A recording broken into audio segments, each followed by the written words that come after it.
We are back inside the State Champs Sports Network studios to bring you the best highlights of another phenomenal week in high school sports. My name is Lorne Plant, and welcome back to State Champs Sports Network High School Sports Show, powered up by our friends at Lawrence Technological University. If you're a student athlete, LTU has the best of all worlds. Degree programs that can lead to a seriously great job, and sports programs that want you. Isn't it great to be wanted? Recruit yourself at LTU Athletics. I'm Sara Davis, and we've got a great show lined up for you. Also, Ryan Van Dyke has a brand new series, Recruiting 101. If you're looking to get recruited, check that out. We try to cover as many sports as we can in the tri-state area. This week, we've got softball sectionals in Indiana, lacrosse regionals are happening here in Michigan, and Ohio is loaded. Well, Lorne, what are we waiting for? Roll it!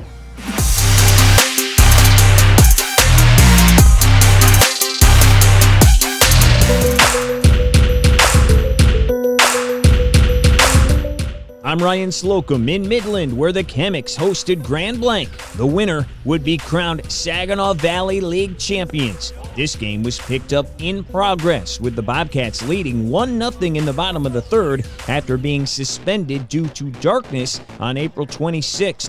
Notre Dame commit David Lally on the mound for GB, and the fireballer gets the strikeout to end the third. The junior had 3 Ks on the day. The Cats with a man at first in the top of the fourth. L Money on the hill. Lane Cloha with the throw to second for the strike 'em out, throw 'em out double play to pick up out number 3. And L Money taking over for the 9-9-2021. He's quicker than a hiccup. The senior snags the comebacker to put Grand Blanc away in the top of the 5th.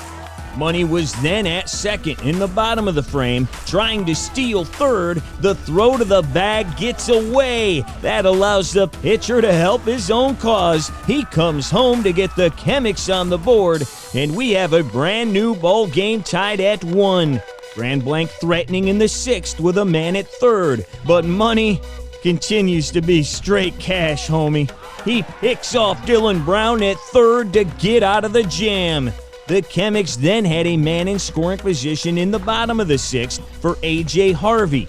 David Lally thought he had strike 3, but it's called a ball outside, so the count goes full, and 1 pitch later, Harvey slaps one the opposite way to left. Cloha rounds third and scores, putting Midland on top 2-1 heading into the final frame, where Money would put it away with a ground out to second to end it. The senior gave up no hits and no walks in 4 innings, leading Midland to its 3rd SVL title in 4 seasons, 2-1, the final score over Grand Blanc. This honestly means the most to me and probably my team as well. At the start of the season, we didn't know where we were going to be because we had 1 returning varsity player, our pitcher, and the first day looked kind of rocky. But I'm so proud of everyone on how hard they've worked to get here and how hard they competed today, even being 1 run down. We competed our hearts out and it turned out for the better. We got paused in the middle of the season for 2 weeks and we didn't have any off-season training or anything like that, but it was just hard to get through it, and we got through it, and I guess here we are. This is a sweet one, and it's, you know, after not having a baseball season in 2020 and not really having an opportunity to work with kids over the course of the summer and a real limited opportunity this winter, it means especially sweet to win the league championship in 2021.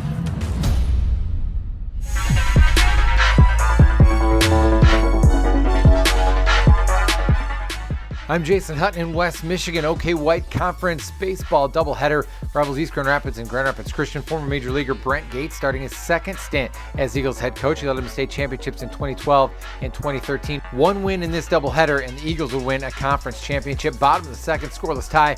Alec Koval, the base hit just inside the left field line. Plates 2, GRC had a 2-0 lead. Top of the 3rd, though, East would fight back. Ground ball to shortstop, gonna allow Alex Kolk to come in to score to make it 2-1. Pioneers would tie it at 2 in the 4th. Then in the bottom of the 4th, couple men on for Trevor Seth. The senior makes a bid over the left fielder's head, 2 hops the wall, 2 more come in. Grand Rapids Christian takes a 4-2 lead, and they make it stand up, winning game 1 4-3 and taking the OK White Conference Championship outright. The nightcap was a wild one. It'd be tied at 2 when the Pioneers load the bases for Nick Collins, who drives one deep to center field. That gets down to plate all 3 runs. It's a triple for Collins. East Grand Rapids had a 5-2 lead. It's 6-5 in the 5th when Luke Artema singles to left field. That'll score another EGR run. Pioneers by 2. In fact, they lead 9-5, but a 6th run, bottom of the 6th, propels Grand Rapids Christian. Christian Burgess with the RBI single to put GRC ahead 10-9, and they would add on to it. Here, a base hit from Koval plates another run. Grand Rapids Christian sweeps the doubleheader with a 13-9 win in Game 2. The Eagles move to 22-9 on the season. Well, it's kind of a lot, and especially against East Grand Rapids, who's our rival, it feels really good to finally come out on top after putting in a lot of years of work for this team. We got a young team. We've got 5 sophomores, a freshman up here. So really, when you look at it, where they are right now, they missed their freshman year. So really, they're 8th graders coming out. And there's a lot of teams in that situation, but we're a young team, and they're growing and learning. Like, playing in the OK White is fantastic. I mean, you're tested every week. So these young guys to be able to come in and win the OK White tonight is something special.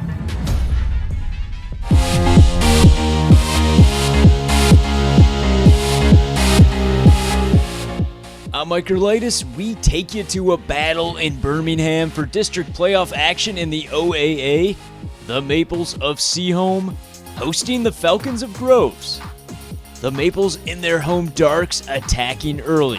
Lexi Beckerman tees up from way out, but keeper Sawyer Stabile gets a hand on it, making the save. We stay scoreless after 1 half of play. Second half, Groves with a chance of their own. Great ball to Monica Inda. She makes a nice move and fires, but Sky Snyder makes the diving save. Game still 0-0 after regulation and overtime, so we're headed to a shootout. In penalty kicks, Seaholm would go first. Captain Amanda Coxera lights this candle, giving her Maples a 1-0 lead. Chloe Wiggins does the same for Groves, finding the net. We're all tied up at 1 apiece. Next up, Zoe Mullen. She puts Seaholm up 2-1. Falcons Avery Schutz returns fire to make it 2-2. After a miss from both teams, Ava David has a chance to break the tie. Seaholm now up 3-2. Big shot here for Elsie Meilinger, and she delivers. We are all even at 3 apiece. After a Maples miss, it all comes down to Sophia Chung. A goal would end it, and she does just that, burying it upper 90 as Birmingham Groves beats their rivals from Seaholm 4-3 in penalty kicks, advancing on by a final score of 1-0.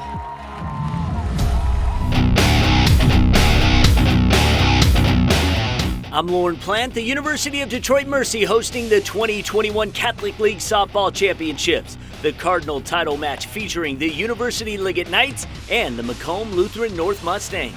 We start bottom of the first. 2 runners on for the Mustangs. Reagan Ruddle with the grounder to short. Kia Borum steps on second, fires to first, but Madeline McKee can't hang on to it. Mia Newton will score. Bottom 2 in the Stangs threatening again. Newton with a shot up the middle. Ava Herbst rounding third, but the freshman Sophia Butler with the throw from center, and Isabel Standish applies the tag in time. You're out. Next at bat for Liggett, and the Knights loaded the bases. Victoria Nugent hits it to third, out at first, but Samantha Kresnicki will cross the dish to tie the game at 1. But LN responds. Ruddle with the base knock. Julia Zowell will score. After 3 innings of play, Mustangs back on top. Ruddle now on second. Anna Roulette in the box. Single to left. Ruddle going for it. The throw is late. After 3 innings of play, Luther North up a deuce. But Liggett gaining momentum in the 4th. Bases juiced for Butler. Drills it deep to left center. 2 runs will come home. Knights tie it back up at 3. Liggett with a chance to take the lead with 2 runners in scoring position for Nugent, and she delivers in the clutch. Butler sent home, slides in safely. That gave Liggett the 2-run advantage. But the Mustangs loaded them up in the bottom half of the fourth. Rutto with a deep blast, but Butler tracks it down to end the threat. 7th inning now. Knights looking to pad their lead with a ribby runner on second. Nugent with a nice piece of hitting that ricochets off the Mustangs pitcher, winds up in right. Borum is in standing up. Liggett up 3. Lutheran North looking for a last inning rally, down by 3. Drake up with 2 on, and she sends it to the opposite field. It's over the right fielder. Cecilia Schill hustles home. Reese Schock now up with 2 ducks on the pond. Base hit up the middle. Brulette scores. Lutheran North only down a penny. Bases loaded now for Zowell. Hard shot back to the pitcher. Nugent knocks it down, but can't make the throw to first. Ali Kowaleski ties the game at 6. Mustangs with the winning run at third. Rutto with a chance for a walk-off. Line drive directly into the webbing of Madeline McKee's leather. This one needed extra innings. Liggett would load the bases in the top of the 8th for Nugent, who already had 3 hits. Ice water intervenes. Knights send 2 runners to the plate. Liggett takes a comfortable 2-run lead, looking to close it out. But Lutheran North wasn't throwing in the towel by any means. Georgia Youngblood steps in the box, runner on third. Ground ball with eyes past the second baseman. Schill scores. Mustangs only down 1. But the Knights pitcher Victoria Nugent would bear down, getting Reese Schock to pop one up to the infield. The Knights infielders collide, but the first baseman Madeline McKee comes down with the ball, and that was your final out, as the Liggett Knights go on to win the Catholic League Cardinal Softball Championship. Honestly, I think this is one of the best games we've played. I think we knew this game was definitely going to be a challenge, and we knew we would have to come out hard, and that's exactly what we did, so I think we did really good.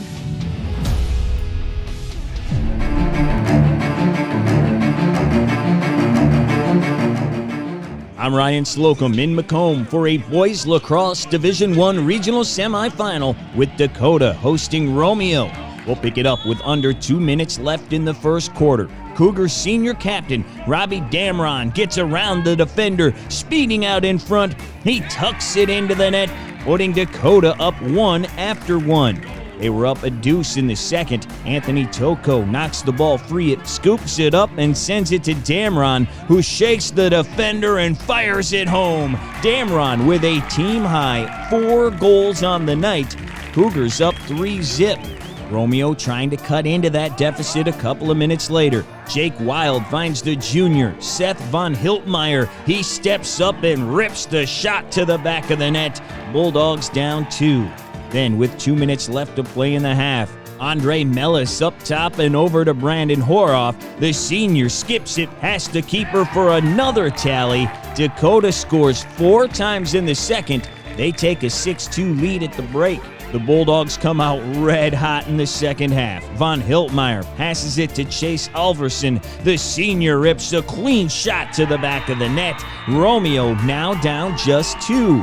And they're not done just yet. Jake Wild sends it across the field to Fabrizio Rosidi. The senior captain goes 5-hole for the goal. Romeo nets 4 scores in the third. They're right back in this thing. Dakota's lead down to 1. But the Cougars respond. Damron scoops it up behind the net and sends it in front to Ethan Julin, who sends it in. Dakota up 7-6 as we head to the final frame. And in the fourth, Brandon Horoff with a heads-up play, saving it from going out of bounds. Toko gives it back to Horoff, who fires a bullet to give the Cougars some cushion. Dakota up 9-6 with 6 minutes to play in the game. But the Bulldogs don't quit. Under 2 minutes to go, Alverson feeds it to Rosidi, who goes low for the score. That cuts the Cougars' lead back to 1, but they could not get the equalizer. Macomb Dakota wins the regional semifinal. 9-8 is the final score. The Cougars will face Detroit Catholic Central in the regional final on Wednesday.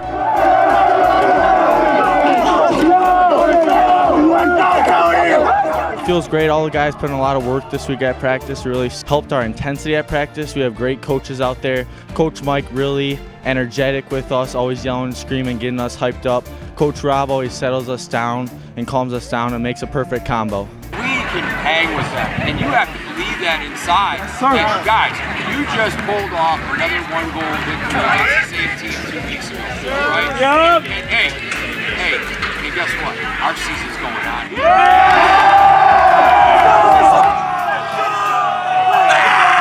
Let's go.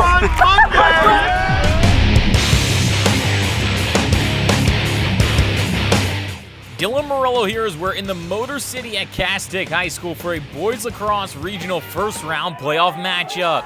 The Cass Tech Technicians hosting the Big Reds of Chippewa Valley. Cass Tech in just their second year getting the chance of hosting their first lacrosse playoff game in program history.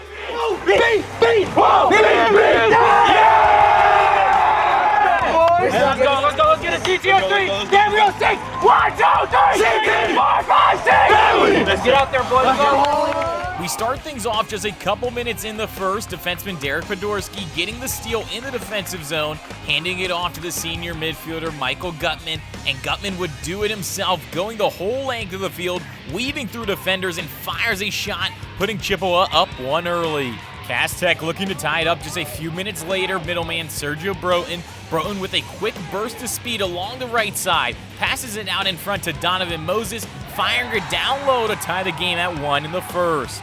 Cass Tech up by 1 with 4 minutes to go in the second. Big Reds junior Sean Zatelli controlling the ball behind the net, races out in front, ripping it through the 5-hole to tie it up at 2 each.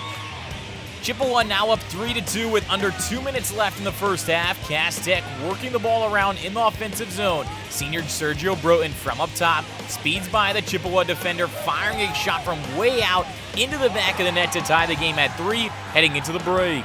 Start of the second half, game tied up at 3. Michael Gutman regains possession of the loose ball at midfield, faking a pass to Travis Brooks and banging a shot down low, finding the back of the net. Big Reds up 4-3.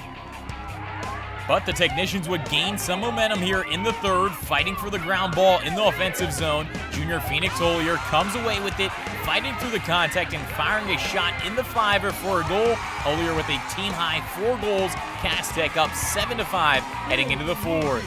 On to the fourth now. Dominic Zioli passes it behind the net to Travis Brooks, flicking it to Sean Zatelli, out in front to Michael Gutman, firing it down low for the goal. Gutman with 6 goals on the evening, cutting the Technicians' lead down to 1.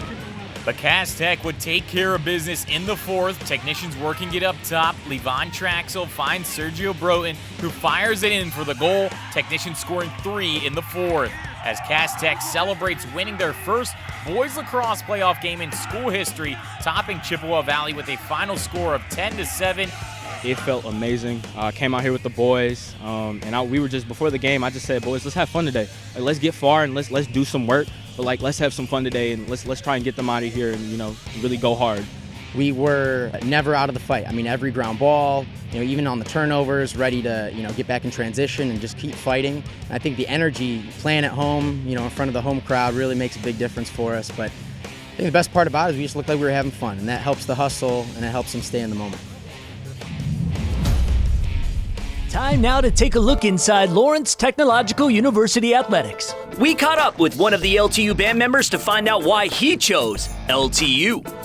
Hi, I'm Alec Forensic, and I play trumpet.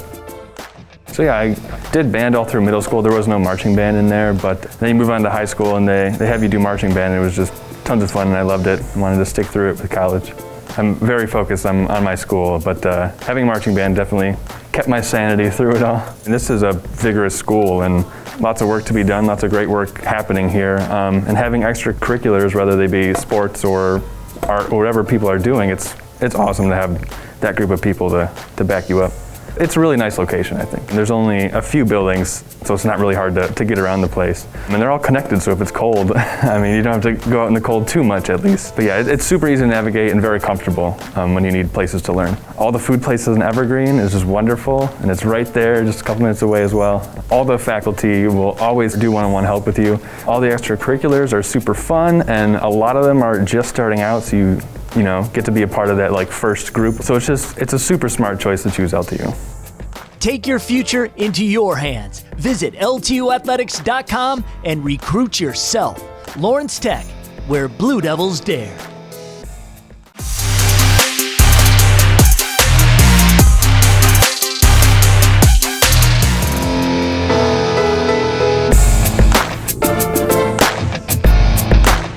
I'm Dylan Murillo with the boys Division I Regional Final lacrosse game from Upper Arlington as the Golden Bears, the #1 ranked team in the state, take on the #7 ranked team in Division I, the St. Charles Prep Cardinals. Check out this opening goal as Hayes Hunley and Marco Landolfi on the breakaway. Will Cohen gets a pass quickly over to Chris Mazzufferi, and he quickly finds the back of the net for a Golden Bears lead. Upper Arlington adds one more before the Cards strike back. Matt Sellen looking, has to quickly stop, pivot, pass to Tommy Colrin, and he rips a shot from 15 yards out, and it's 2-1. Mazzufferi keeping himself involved here in this game as he gets behind the net and picks up a helper as he finds Evan Lively in front of the goal, making it 3-1. St. Charles keeping it close though. Gavin Williams working his way out from behind the net. He has all the tension on him, and the Golden Bears don't see Patrick Cahill sneaking over, wide open. Look, and he ties it up at 3. And check out the defense here as Sealand trying to bring it upfield, but Will Cohen with a hit to jar the ball loose. A little back and forth battle in front of the net before Langolfi rockets a shot on goal, and UA is up 7-4. Time winding down in the third quarter, and Griffin Berkey with the Cards making things happen. A great spin move to get around the defender, and a low shot beats the goalie. 5-0 as they head into the final quarter, trailing 8-7. Cards now are getting into a rhythm in the fourth as they pass it around once, go back through everybody before it's Berkey and Thomas O'Reilly cutting to the net, and the pass doesn't miss. St. Charles trails by 2 with 2 minutes left. Cardinals strike again under a minute later. Jack Linderman finds Matt Sealand heading to the net. Great pass, great shot. St. Charles down 10-9. But Upper Arlington just too much here as Mazzufferi finds an opening from behind the net. Point blank shot on goal, and that would do it as Upper Arlington holds off St. Charles. 11-9 the final score. They square off with St. Xavier in the state semis.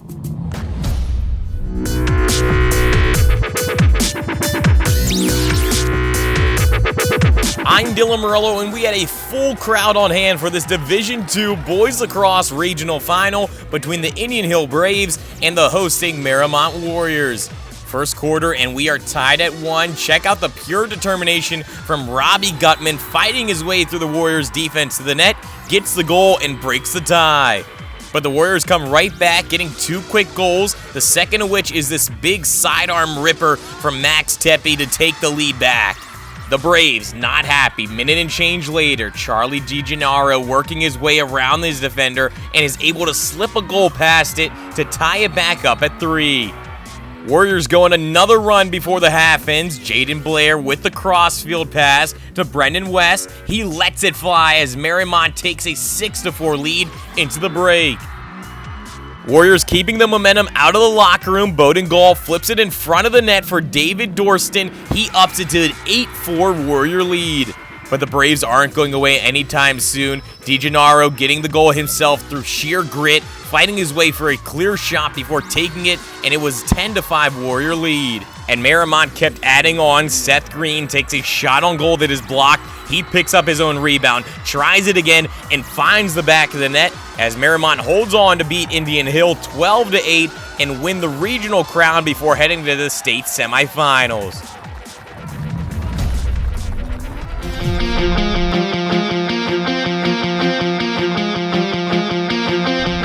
I'm Chuck Pellerito in a Division IV district final taking place at Harrison Central High School. A day later than scheduled, but the third-ranked team in Division IV, the Berlin Highland Hawks, taking on the 21-7 Shadyside Tigers, looking to play spoiler again after taking out the top-ranked Toronto team in the semis.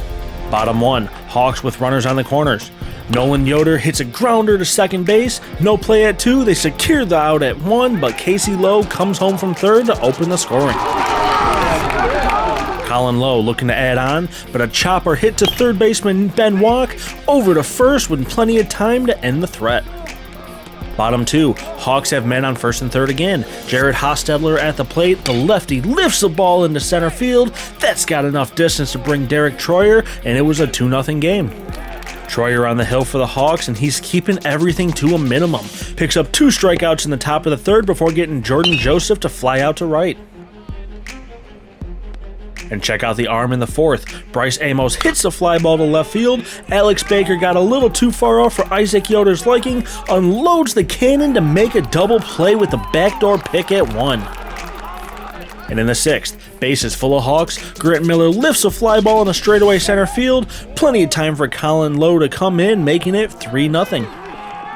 Last chance for the Tigers. Cleanup hitter Ryan Florence puts a charge into one in the deep left field. Isaac Yoder doing it with the glove, making a fantastic over-the-shoulder catch for the out.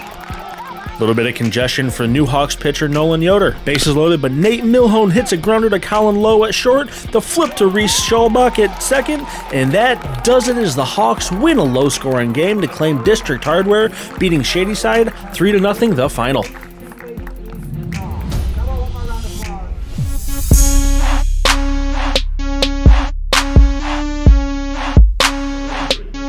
I'm Ryan Slocum with a top matchup in the girls lacrosse regional finals. The undefeated Upper Arlington Golden Bears at home taking on the 15-5 10th ranked team in the state, the Dublin Kaufman Shamrocks. Bears looking to get back to the finals and capture their 6th straight state title. And they waste no time. Ava Walters picks up the ground ball, passes it to Campbell Stone. She attacks the net and scores the game's first point. Great passing from UA deep in the Rocks end. Liz Schumacher working behind the net, crossing pass for Cameron Callahan in front. She sends it to the back of the net for a 2-goal lead. The Bears doing a great job going stick to stick here as Schumacher gets it to Walters. She finds Ryan Atkins, and with 16 minutes left in the first, Upper Arlington held a 3-0 lead. But the Shamrocks start to wake up after that slow start. Amanda Bailey looking for an opening before she finds Caitlin Gamble. The one-timer gets between the posts, and the Rocks are on the board. And check out Elliot Shinnock here on the free shot. The Bears defense crashing down, but she gets the shot off, and it's 4-2. Both teams giving everything they got. The Rocks defense beginning to bear down on Upper Arlington now. Callahan forced to get rid of it behind the net to Walters. She fights her way in front through the crowd, gets the shot off, and we've got a 5-2 game. But the Rocks would go on a roll at the end of the half, getting goals from Shinnock, Katie Tyack, Bailey Morris, Mary Proctor, and yet another from Morris to take an 8-7 lead into the half. Kaufman came out of halftime still feeling hot. Proctor working her way towards the net, and the left-handed shot finds the back of the net. The Golden Bears with a free shot chance. It's Stone with the honors. She fights her way through the Rocks defense for another goal. The Bears setting up in the Rock zone again. Harris Alexander sends it over to Clara Gallipou, then quickly over to Stone. She nets another one, and we are all tied up at 9 apiece. But Kaufman reclaims the lead just 2 minutes later. Morris to Tyack. She fires a sidearm rip from 10 yards away to take the 10-9 advantage. And they'd add on another on the free shot from Morris that finds the promised land. With 14 minutes left, the Rocks are up 2, and they would hold on to upset Upper Arlington by the final score of 11-9. Dublin Kaufman takes home the regional hardware. Did you record an unbelievable touchdown, a game-winning goal, or just a proud parent moment? Then we want your clip. Upload your video to the brand new State Champs Network app so we can feature it on one of our shows and give your player, team, and school the recognition they deserve. All it takes is just a few easy clicks, and every clip that is submitted will automatically be eligible for prizes. Download the State Champs Network app today for iPhone and Android devices.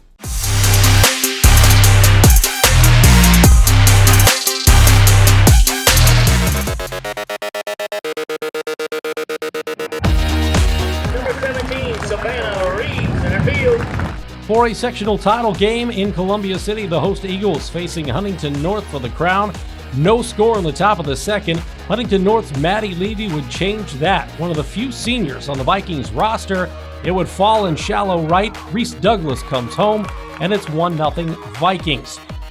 Bottom of the second, Columbia City striking back. Natalie Hazelby into left.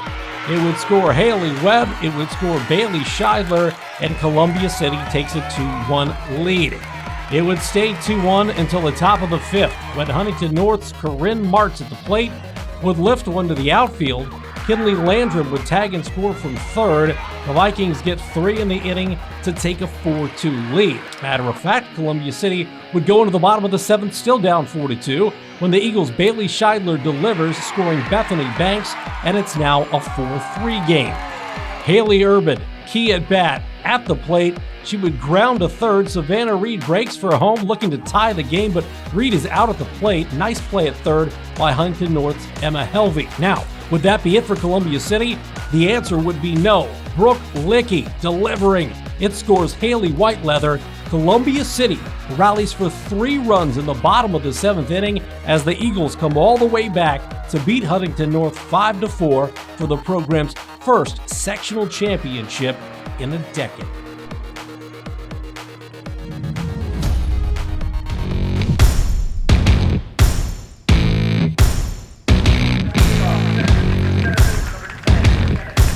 To a softball sectional championship game at Eastside High School, 2 very familiar foes. South Adams and Adams Central separated by just 8 miles.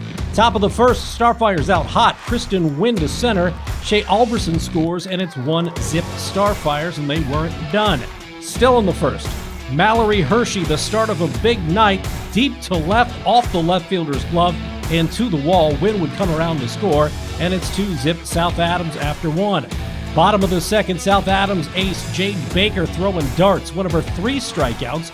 Baker would go all 7 innings for a complete game.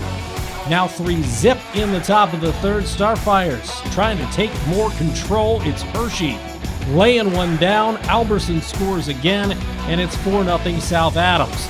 Not much really going right for the Jets at this point, except this. Second baseman Miranda Haddington would come up with a great grab here. She would get the force at second, but the Starfires just kept on coming. In the fifth, you're going to see Hershey at the plate again.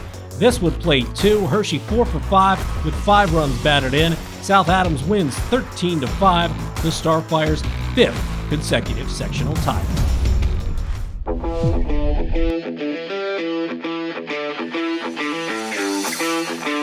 I'm Grant P. reporting from Edgewood, where it's the host Mustangs welcoming Northview for the 3A Sectional Championship. Top of the first, Ellie Carter says hello. How about a solo home run to start the game for her team, and the Northview Lady Knights jump out to a lead 1-0 over the Mustangs. Top of the fourth, Maisie Pell at the plate and a runner on third. She drives this one deep enough to right. Tagging and scoring is Olivia Notter. Northview leads it 2-0. To the fifth, bases loaded for Notter, who smacks a single right back up the middle. 2 more runs come around to score. That makes it 4-0 in favor of Northview. To the seventh, after a Sackett triple, it's Notter going deep, and I mean deep, for the 2-run blast. Northview with a big cushion. They lead by a touchdown, 7-0. That's all the run support Lauren Sackett would need. The future Indiana State Sycamore striking out 16 batters on the night, maybe her best game of the season, as the Northview Lady Knights win the sectional championship 7-0, the final over Edgewood. They are marching on to regionals.